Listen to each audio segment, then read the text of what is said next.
Greetings. My name is Janice B. I am a student of Chief Amachi and IIKDS Apprentice, and welcome to Living in 3D with Janice B. Dreaming, divining, and doing. As you can see today, I have on my 3D glasses because I am living life in 3D. However, I wear glasses and I can't really see that well, so I'm going to remove my 3D glasses now, but you get the point.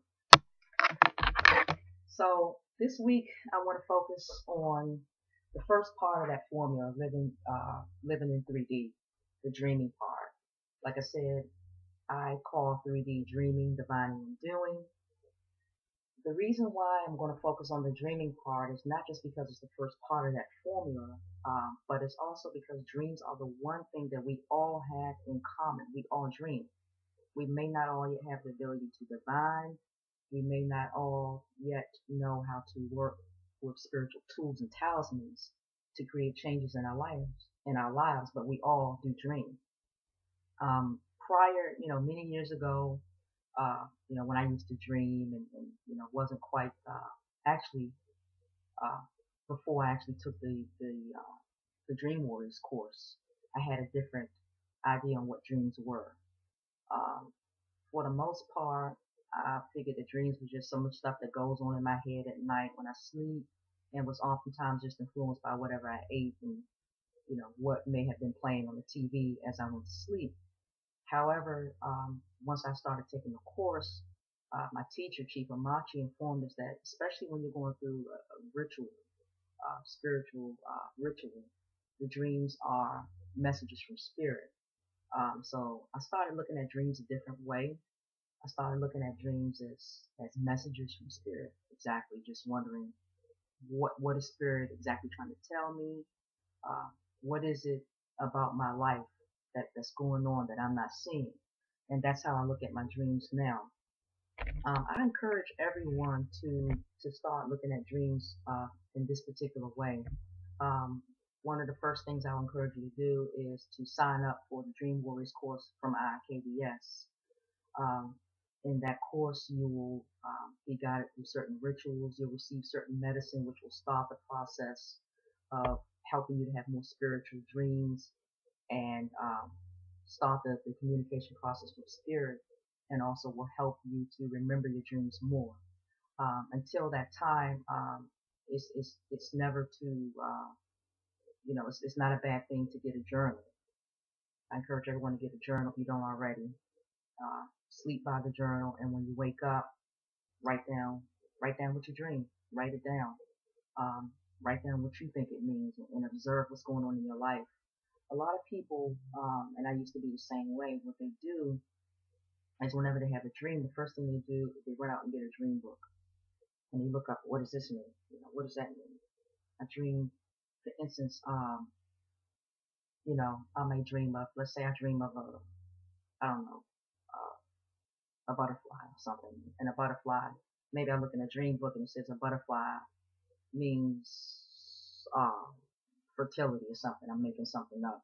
But, you know, for me, the butterfly may mean something else, because then I have to look at my own life and say, well, when my grandmother was alive, she used to love butterflies. I mean, in her room, there was butterfly wallpaper, there were butterfly pictures, butterflies everywhere. So for me, a butterfly might mean that's my grandma speaking to me.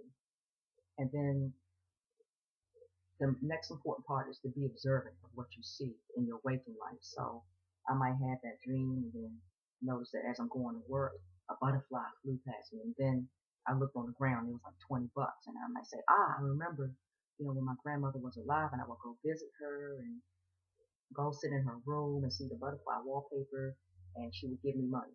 So then a butterfly would mean to me uh, abundance or blessings coming from my grandma. So that's what Chief said when he said, learn how to create your own lore. There are certain universal signs and symbols, of course, that exist. But what I do now is I always try to look and see how can I apply that to myself personally, and record those experiences. So Today I want to share a particular dream that I had when I first started the Dream Warriors course. This particular dream was pretty weird. I remember being in an unfamiliar town, and for some reason, you know, my hair it wasn't done, and I was like, I need to get my hair done. So I was looking in the yellow pages and different places to try to see, can I find someone who can do locks, and had no luck. So I said, well, let me just walk around in this unfamiliar town and see if I come across a beauty shop. So walking down the street, saw these different stores. I came across this beauty shop, and I went in and I saw two white women doing hair. And you know, my first impression was they don't, I didn't think they knew how to do locks. There was no one, the people whose hair they were doing, no one had locks. Um, I didn't see any like books, when you go to the beauty shops and have books of hairstyles. I didn't see any locks. So I just didn't think they knew how to do it. So one of the ladies was like, can I help you? And I said, I'm looking for someone who can do locks. And she said, oh yeah, I can do it. So, I was pretty desperate. I was like, well, I don't see any other shops. So I sat down and let her have at my hair. And I remember feeling like she doesn't know what she's doing, because I felt just like somebody just kind of messing around in the hair. It just didn't feel like they really knew what they were doing. And so finally, after some time, I got a little frustrated, and I was like, you know what? Don't worry about putting the finishing touches on the style. This is good. And then, I remember one thing: there was no mirror in the shop, so I never saw what was going on. I just could feel, her trying to do my hair. Finally, I left. I went home. Once I got home, I looked in the mirror and I was like, what on earth? It was just totally hideous. And I remember going back to the shop and like, what did you do with my hair?